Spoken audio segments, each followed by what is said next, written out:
This is the Legos Idea Floating Sea Otter set.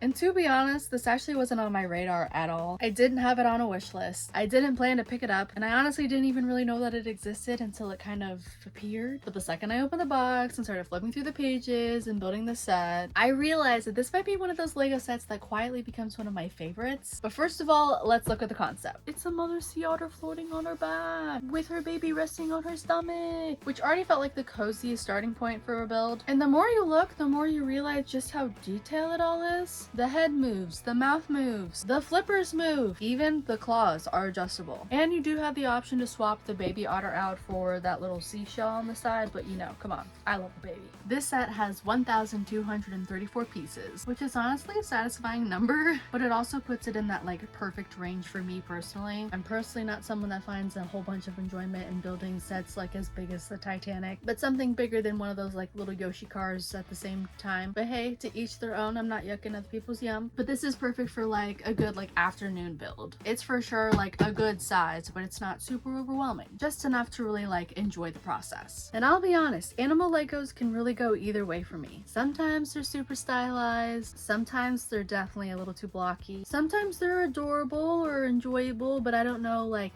if I really want that long term on my shelf. But this one for sure feels like it's in that perfect sweet spot of everything that I like. So I guess we're going to send it to voiceover Jenna so we can get this awesome thing built, and then of course we'll be back with the final product. Hello, it's voiceover Jenna, and welcome to another Lego build, or I guess your first one if this is the first one you're seeing that I've posted, and if this is your first one, then hi, my name is Jenna Jo, and I have other Lego videos out if you potentially were curious. Getting into the voiceover portion of today's video though, something I started noticing pretty quickly while working on this build is how intentional the structure feels underneath everything. There's a really nice balance happening between symmetry and shaping here. You're building mirrored sections at points, but it never feels repetitive in that way where you're just doing the same thing over and over again without thinking.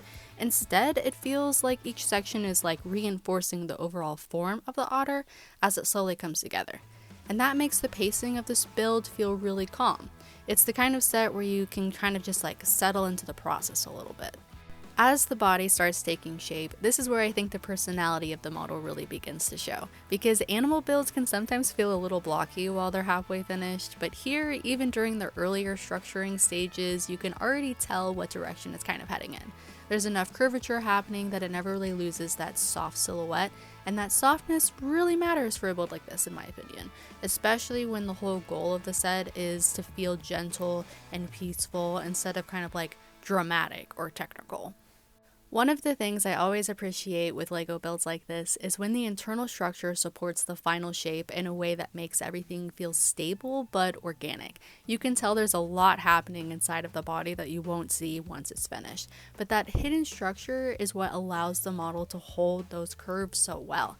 And I think that's something Lego does especially nicely with animal-inspired builds when they really take their time designing them.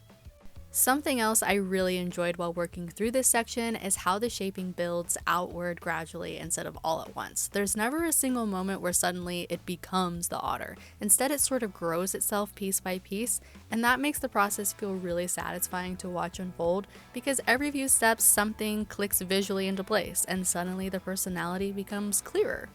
And as the model starts coming together more completely, I think this is where the storytelling aspect of the set really starts doing its work, because this isn't just a creature build, it's a scene, it's a moment, and Lego doesn't always lean this hard into the emotional storytelling with the standalone display sets like this, but when they do, I feel like it kind of stands out.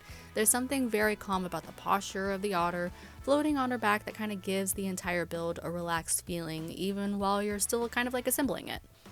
Another detail I like about this stage of the build is how the shaping never really feels forced. Sometimes Lego tries to recreate rounded natural forms and you can see exactly where the compromises had to happen, but here the transition between sections feels smooth enough that your brain kind of like accepts the illusion. It still looks like Lego, but it also clearly reads as something else, and finding that balance, I bet, is definitely harder than it looks. Once the outer shaping starts locking into place, the model really shifts from construction project into display piece, and I always love that moment in a build. That turning point where it stops feeling like parts and starts feeling like an object you're going to want to keep out somewhere, because that's when you start thinking about where it might live on your shelf, or what it might sit next to, or how it fits into the rest of your space. I feel like I could definitely keep talking about this Lego set for another minute or two, or maybe even 5, but I know that we are approaching the end of this time lapse, so I don't want to be caught in another tangent and then not be able to fully finish it.